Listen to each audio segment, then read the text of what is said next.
Bay Radio, today's birthday celebrant Taylor Hicks. That's his song, Do I Make You Proud? And just before that one was another birthday celebrant, Michael W. Smith, with the song, I Will Be Here For You. Right. I'm just gonna have to stick to dancing, right? I know. Right. Okay, 11:24 right now. 24 minutes down the hour of 11 in the morning, and that time check was brought to you by PLDT Subictel DSL, live streaming of 895 My Subic Bay Radio, powered by PLDT Subictel DSL. They are also inviting you guys to check out PLDT's Fiber, the fastest, most powerful internet, cause it's fiber. Now available in Biniktikan, Kalayaan, QB, and Central Business District area where this station is located. Of course. And of you course, know what that means. It's gonna memorize be it, soon, Tommy G. Yes. Thank you so much, PLDT Subictel. Yep. Okay. So we have right here in our studio. Pakilala muna kita. Nagulat sila. Nagulat no? sila kasi kanina You were it was just me, and then all of a sudden a woman voice. A woman voice came in. DJ Ron is in the house, people. No, not in the house, in the station. In the station. And with DJ Ron right Of now course. is kasabay niya Si Miss Army Llamas, of the manager of the Public Relations Department of the SBMA, and si Carlos Andres. Yes, and they're here to announce the activities for the Indigenous Peoples Month, which is yung month of October, yon. Good morning, Miss Army. Good morning, DJ Ron. Good morning, DJ Tommy. Ang gwapo-gwapo ni DJ Tommy. Mukhang baby talaga. Madam broke ako ngayon. And of course, si Carlos. Let's hear from Carlos. Magandang umaga po. Wow naman. Yung Dinig ba tayo sa Norte? speaking of guwapo, ayan. Yeah, Norte. Hanggang Isabela? Under the yung areas lang sir na covered ng RA 7227 eh. Kaya lang. Oo nga. Anyway. Pero beyond that, we have the worldwide yes, streaming naman. Naimbag nga bigat kada kayo amin. Ayun. Hopefully, we have people who are tuned in right now via the internet. Kasi the last time I checked kanina, I checked 2,272 worldwide Wow, tuned in to us see via that? the live stream. Worldwide po yun. Okay. Yeah. And Miss Army and Carlos is here to invite everybody for the activities sa Indigenous Peoples Month, which started First of October. The whole month of October is the IP month. Yes. If you remember, during the first edition of the Morning Brew for the first day of October, we tackled that. Nabanggit natin yung Indigenous Peoples Month being one of the October celebrations, I mean. Yes. All right. And the opening of the Indigenous Peoples Month happened October 2, 5. October 5, and no less than the chairman opened the celebration, the kick-off activity. Yeah, all right. Yun. And ano pa ang mga activities that will be happening for the month of October? Yes, okay. So again, October is IP month. So maligayang buwan ng mga katutubo sa lahat ng ating mga katutubo sa buong bansa. And of course, yung mga katutubo natin na tribes na tinutulungan po ng Subic Bay Metropolitan Authority. And these are yung Ambala tribe ng Pastolan, yung Magbukon tribe ng Kanawan. And of course, yung ating mga tribes sa Olonga po din. We have New Cabalan, Maliwakat, Mampueng, Tralala, and Limuran. Maligayang buwan ng mga katutubo po sa inyo. And as DJ The Beautiful Ron said, nagkaroon po tayo ng kick-off breakfast last October 5 after the flag raising ceremony, where we also celebrated yung ating IP month. So syempre ang nag-spearhead niyan ang Public Relations Department, being the department na nag-handle ng social concerns nila. So ayan, nagpapasalamat po tayo kay Chairman at sa lahat po ng nakapunta to support in our activity. And then of course, marami pa po tayong activities. We have information education campaigns. We have yung poster making contest. Meron tayong tinatawag na Italympics. And then of course, yung ating mga continuous na interface, kasi magkakaroon ng interface yung ating mga different Aita tribes para magkakilala sila, and for them to be able to share kung ano yung mga practices nila, yung culture nila, ganon. And then to culminate it will be the IP night at Harbor Point Ayala Mall on October 23, 4 o'clock in the afternoon. And dito po makakasama din po natin yung lahat ng mga tribong ating binanggit. And sana nga po makarating po kayo, makanood po kayo because we will be highlighting, this will be highlighted by a fashion show. Wow. To be participated in by yung mga chosen models nila sa community. And ang gagamitin pong materials, yung mga indigenous materials. Like Ayun. So bamboo, makikita po natin ang kagandahan ng ating mga katutubong aitang babae at lalaki. Ayan. Wow. Oo. Talaga. I'm interested in the what you said, yung interface. Ano yung magkakaroon sila ng bonding Yes, among oo. all the tribes of Yes, magkakaroon sila ng bonding, yung lahat ng tribes kasi medyo marami din tayong tribes. Yes. Although all of them are all Aitas, Yes, of course. oo. But then, meron din sila syempre mga certain differences when it comes to their tradition, yung culture Really? nila. Oo. And ang masaya nga dyan kasi we've been doing that for the past years. Nakakatuwa dahil natutuwa sila dahil nagkakaroon sila ng pagkakataon na magkita-kita at yung pala kamag-anak ko pala si ganito, kamag-anak ko si ganyan, yung mga ganon. So nagkakakilala yung mga clans. Alam mo, I think this is the first time that, the SBMA is doing this. Is this the first time? I mean, yung, under this administration? Ginagawa na rin Ginagawa na before, kaya lang mas nag-level up tayo Mas nag-level ngayon. up ngayon. Oo. Oo. Mas nag-level up ngayon kasi like during the IP breakfast, during the past several years, it was only the Ambala tribe of tribe. Pastola na ang kasama natin sa flag raising Yes, ceremony.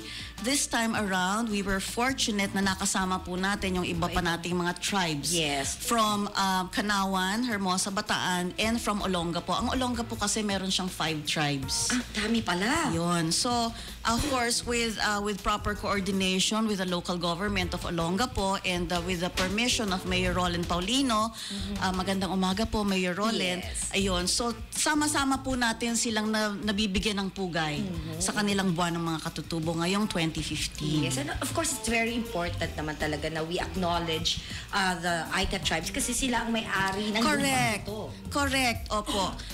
Yun po ang medyo hindi rin po din minsan nauunawaan din na napakalaking bahagi po ng Subic Bay Freeport ay bahagi po ng ancestral domain o Yes. lupaing ninuno. Noon pong May 2009, ipinagkaloob po yung Certificate of Ancestral Domain title sa tribong Aita Ambala ng Pastolan. So lahat po ng mga namumuhunan doon at yung forthcoming pa pong mga investors ay dapat lang po na nalalaman po ng mga tribo na pumapasok sila doon at dapat din po merong harmonious relationship po kasi parang sabihin na natin na lupa natin may pumasok na tao, syempre kailangan alam mo din naman kung anong activity ng tao doon. Yeah. So yun ang kumbaga pagbibigay respeto din lamang naman, hindi Yes. lang dahil sa sila ay nagmamay-ari ng lupa pero that's basic courtesy. Parang ganun. It's as simple as one word. Landlord. Landlords. There you go. Yes. Di ba? Landowners. Landowners. sila. Landowners. And headed by Miss Army Llamas, ang PRD kasi actually they were the department who sort of like handled this GMA. Opo. GMA with Jobin, EPI, and the tribe in Patstolan to have their first locator. Actually, yung joint management agreement po o yung tinatawag nating kasunduan ng sama-samang pagpapaunlad, this was an initiative of the administration of SBMA. Of the SBMA. Opo, in fact, I'm very, very, very, very proud na ipaalam po sa lahat na ang ating joint management agreement ang modelo ng lahat po ng kasunduan sa buong bansa. Yun. So, yun nga po, katulad po ng nakwento po natin sa flag raising, na nitong mga nakaraang linggo ay naanyayahan po kami sa Zamboanga isang araw, di ba? Yes, Parang oo. nagkapilang kami sa Nagkapilang kayo, Zamboanga. parang ginawa niyong Oo, Olongapo parang ganon, oo.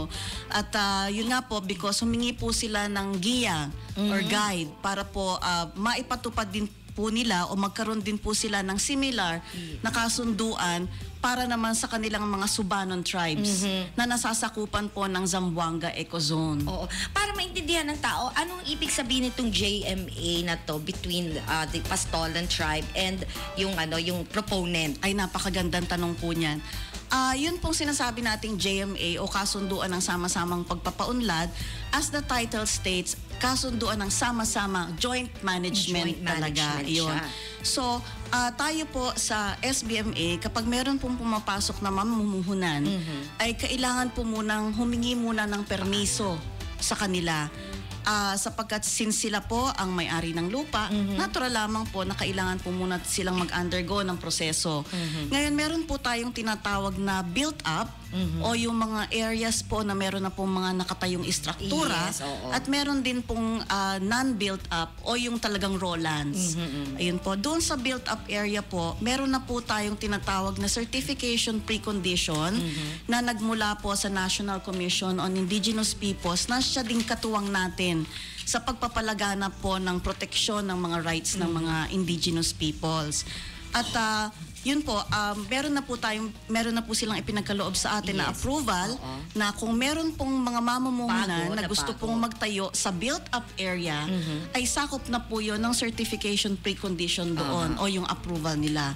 However po, kung ang mamumuhunan ay nais magtayo ng kanyang negosyo doon sa non-built-up areas o yung raw lands, Yes. dadaan po kayo sa masusing proseso na tinatawag nating free, prior, and informed consent.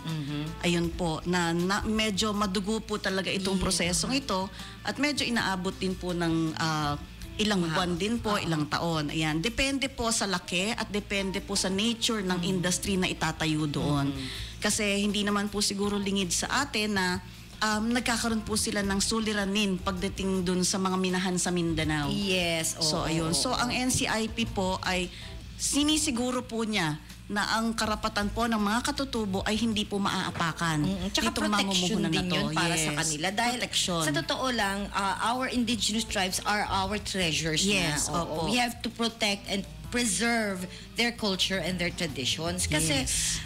sila mga nauna sa atin eh. Correct. Sila talaga ang Opo. kumbaga unang-unang mga tao dito sa ating bansa. Yes, Of course. opo, Oo. opo. And yun nga yung first locator nila is another very important, it's a milestone actually. Yun Oo. pong binabanggit niyo po na Yung na wind locator, and solar yung wind power, and solar oo. power plant. Although meron na po kasi mga previously na nakatayong Oo. businesses doon po sa kanilang built-up area, meron po tayong recently lang na groundbreaking po tayo doon sa pinakamalaking renewable energy plant o solar and wind power plant ng Emerging Power at Jobin, SQM, doon po sa Pastolan. Ayun po. At ito po ay 100 na megawatts. 100 megawatts? 100 ano yun? Megawatts. Oh, megawatts. Oo. Ayun. Iyon. Ng wind, ng solar, and then 50 for Yes, wind. oo. Ayun po. So, proud na proud po kami doon. In fact, nung bumisita nga po sa atin si Senator Bongbong, ay natuwa nga din po siya dahil alam naman po nating lahat na sa Ilocos ay meron din po silang wind farm. Yun. So, sabi nga po niya natalo nga daw po ng ating tatayong solar and Yes. wind farm dito po sa Subic Bay. And also, sorry, yeah. Yes po, at yun po ay nakatayo po sa Pastolan. Yun. I also heard this is going to be the biggest in Southeast in Asia. Asia. Oh, in Southeast Asia. It's going to be the biggest in Southeast Asia and kaya we're really very proud na Yeah, sa very atin po proud. sila nag-locate. Yes. And natutuwa din po kami dahil lahat po ng commitments ng Jobin, SQM at ng Emerging Power ay kanila naman pong ipinagkakaloob talaga. Hindi yung pangako lang. Yes. Because nakatutok din po ang ating mga mata at ang mga mata ng NCIP Yeah. kung sila po ay tutupad sa kanilang mga pangako. Yes, oo. Sa totoo lang, marami tayong mga indigenous tribes all over the Philippines. Yes. Sa Palawan, sa Baguio, may mga indigenous. Sa totoo lang, itong nangyaring JMA, yung efforts ng SBMA is already a model. So, Opo. apart from sa Zamboanga na inano nga kayo na you were invited na i-present yung JMA, I'm sure marami pang darating yan. Meron nga pong isa na nung atin pong sinisimulan yung joint management agreement, in fact, we were trying to pattern it sa Clark. Kasi meron na Meron silang na sila. nauna. However, sa ngayon po, parang medyo nagkakaroon pa yata ng konting kailangan na planchahin doon.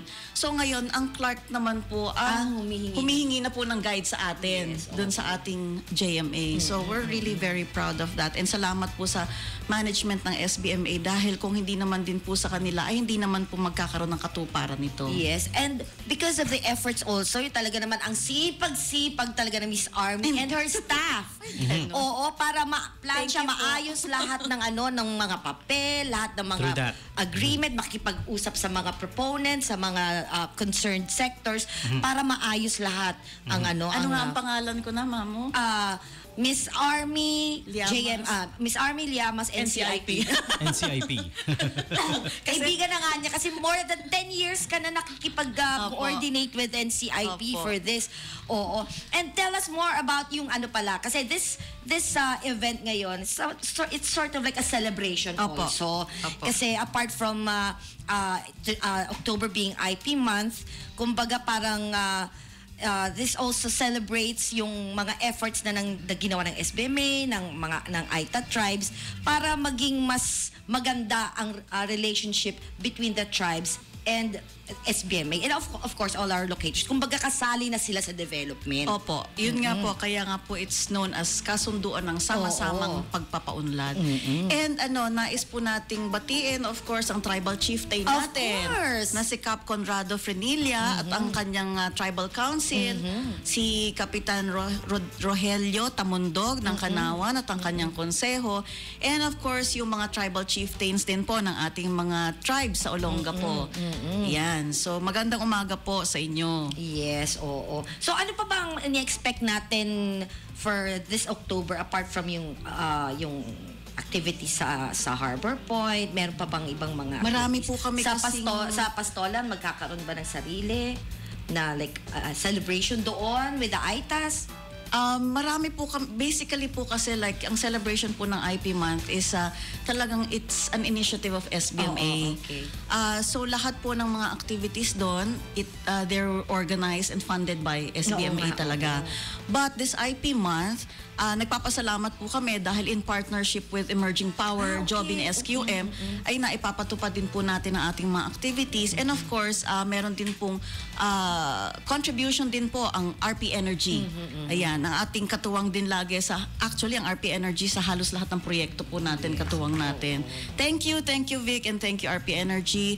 Thank you Mr. Varney Asedillo and of Emerging Power. Ayan, Yes, thank oo. you. Pero may tanong pa ako, one Yes, more ma'am. question. Ilan ang mga katutubong Aita natin dito sa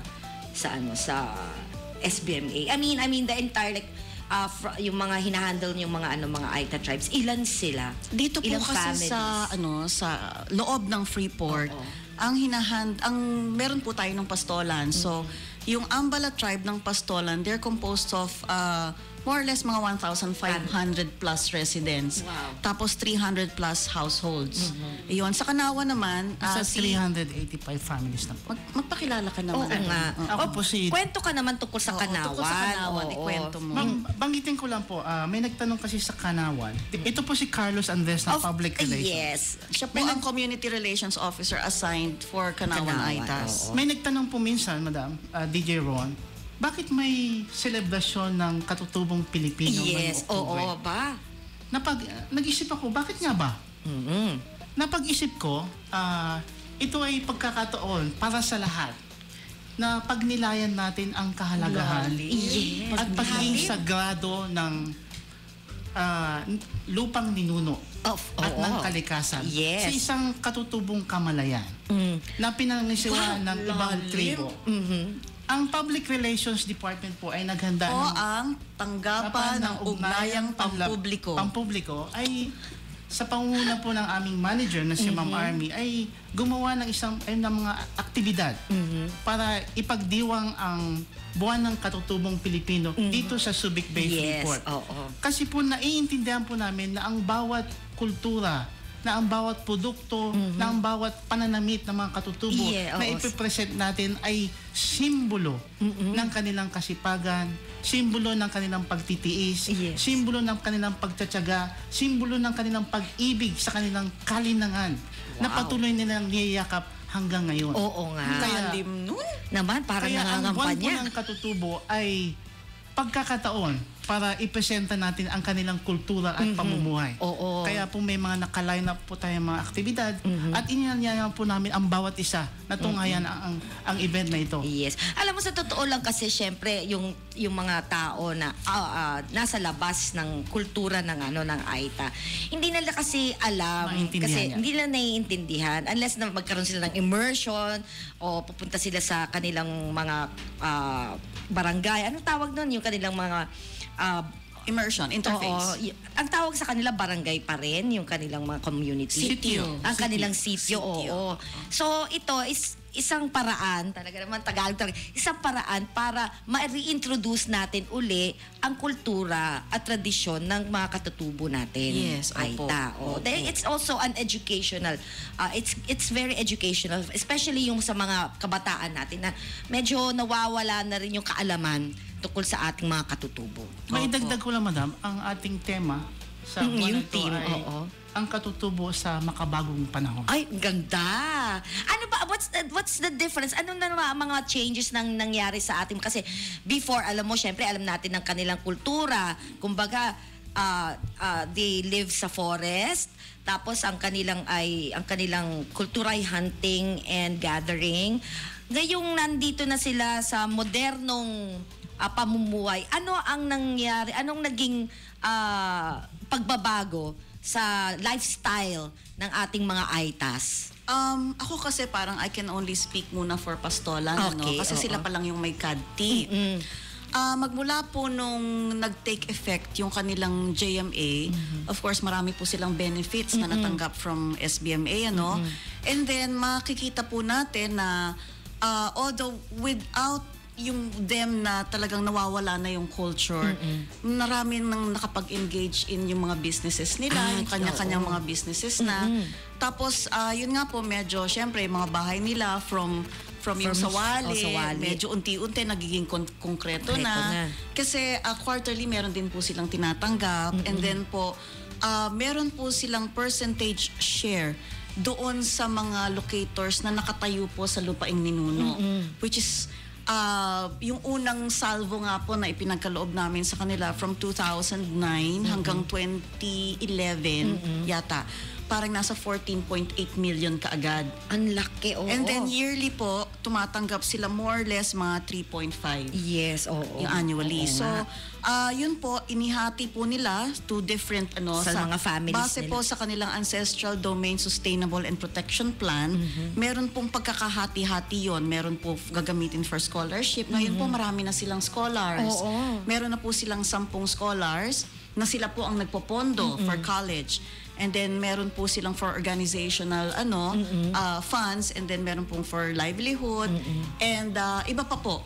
Marami pa po. And then yun nga po, tuloy-tuloy po yung kanilang operations. Tapos every now and then po, yung mga bits and pieces po ng pag-assiste. Kasi madalas naman po silang nasa opisina. So tinutulungan po siya ni Jigs, ang aming Community Relations Officer for Pastolan, na talaga naman pong napakasipag din. Kulang na lang matulog siya doon. Ayun. So, yun po yung ating mga naipagkakaloob sa kanila. And then this year, mag-uumpisa na po yung parang construction or something, groundbreaking, whatever, nung kanilang health center. Ay, maganda yan. Opo. And the Oo. next year, yung kanilang high school building naman. Yung Yes, health center po nila, ang funds namin doon, naka-earmark po is 5 million. And then for the high school building would be 7.5. Wow. Oh, Ayun talaga namang inaalagaan talaga Opo, ng... as in super alaga talaga. Oo. And Dati na dapat lang. We're very fortunate din naman kasi dahil mababait po sila talaga. Yes, They're oo. very easy to talk to. Yes. Tapos naiintindihan naman din po nila yung lagay ng SBMA kasi kung reasonable naman po, nakikinig naman po sila. Yes. Tsaka Napakabait naman po nila. dapat talaga kasama kasi sila. Kumbaga, kung ang Subic Bay Freeport ay nagpa-provide ng jobs sa Pilipino, Yes. sa ating mga kapatid sa Olonga, Pobatanan, Zambales. Of course, dapat kasama rin ang ating mga katutubo dahil dito rin sila nakatira, Correct. di ba? Andito sila eh. And we're Oo. hoping for the time nga talaga na meron tayong college graduate na Yes, katutubo oo. that we can employ. Oo, at kasi kailangan As nilang plantilla. matutong mag-manage. Yes, oo. Kasi syempre, alangan namang forever na lang silang ganun ang Yes. trabaho nila sa Oo, ano. So, oo. we still dream of the Self-sustaining day dapat. na magkakaroon po tayo ng isang manager or somebody in authority na manggagaling from the katutubos. Yes, oo. Yan. Wow, alam mo, sa totoo lang, I'm so impressed sa mga nangyayari ngayon with our ITAS, mga katutubo nating ITAS. Kasi nga, ang dami-daming mga, kumbaga, it's very fulfilling. Yes. It's very well-meaning na, Totoo po yun. na natutulungan natin ang ating mga katutubo na sa ibang mga lugar ng Pilipinas ay hindi nila nagagawa. Totoo po yun. Oo. Iyon. Ang tawag nga po sa atin ng ibang mga kaibigan nating media, si Miss Katutubo na yun. Ganun talaga. Opo. Uy, thank you so much, Miss Army and you. Carlos. Siguro, Invite pa yes, kami. oo. Yan. So, siguro again, could you invite everybody to go to the activities of the IP month in Harbor Point? Yes, of course. Inaanyayahan po namin kayo with our forthcoming Oo nga pala, meron pa pala IP isa. Night culmination activity sa Harbor Point, Ayala Mall on October 23 at the Activity Center, 4 p.m. And then meron pa nga pala, Mama Yung Ron, CSR, we have this forthcoming CSR or Corporate Social Responsibility Seminar. This will be held on November 20, 2015 at the Subic Bay Exhibition and Convention Center, and this is for locators. Ang purpose kasi nito, we will be institutionalizing the practice of CSR, especially kumbaga parang this is one way of for them to give back to their host community. Yung lahat naman ng blessings nila, yung success nila doon sa kanilang business na itinayo dito. So again, this is free of charge. And kailangan lang po namin na may magpa-register ng maaga kasi po ang allotted lang po natin is 100. And we have 1,538 locators. So, please, kung sino yung interested na na sumama dito, you can send siguro mga 2 representatives from your office. And meron po din tayong free snacks po dito. And we have invited, this is in partnership, of course, with RP Energy. Ayan, sila po ang nag-invite ng mga rock star speakers talaga. Wow. These are people na talagang institution na when it comes to corporate social responsibility from private firms, from the big firms in Manila. Yes. So, ayun po, muli inaanyayahan po namin kayo ang November 20. From 8:30 to 5 o'clock, 8:30 in the morning to 5 o'clock in the afternoon. And then please register. You can look for Mr. Carlos Andres from the SBMA Public Relations Department at these numbers 252-4338, 252-4375, 252-4278, and 252-4338. Yun. So, This is register early. free, ah? Yeah, Free this is for all free of charge. locators. Again, this is free of charge and with meals ito. Yes. Ayun. So, please register ng maaga para ma-reserve po namin kayo ng slot. And please look for Dong Dapogi Carlos Andres. Wow. Yan. Of course. And also, yung for the IP month, yung mga activities sa Harbor Point. Opo. Yes, oo. Yun. Okay, thank you so much, Miss Army Thank you, and Carlos. you. May babatiin ka ba? Yan, meron pa palang sasabihin si Carlos. Maraming salamat, DJ Rod, DJ Tom. Ipagdiwang po natin ang buwan ng katutubong Pilipino. Wow, yes. Mabuhay Oo, ang mga katutubo. Mabuhay ang mga katutubo. Salamat po. And God bless po sa inyong lahat. Thank you, Mama Ron. Thank you DJ. so much. Tommy, ang cute-cute mo. All right. Thank you guys Thank for you, coming by. thank you. Yeah, and sharing this beautiful piece of info sa mga nakikinig natin sa atin. All right, so right about now we're gonna play our Christmas song of the hour, and then Christmas na. we'll be back with more of your requested songs. Oh my, Christmas. Yep. For those who wanna request some more, 0909-263-0840. Here is "Rockin' Around the Christmas Tree" from Jessica Simpson, our Christmas song of the hour.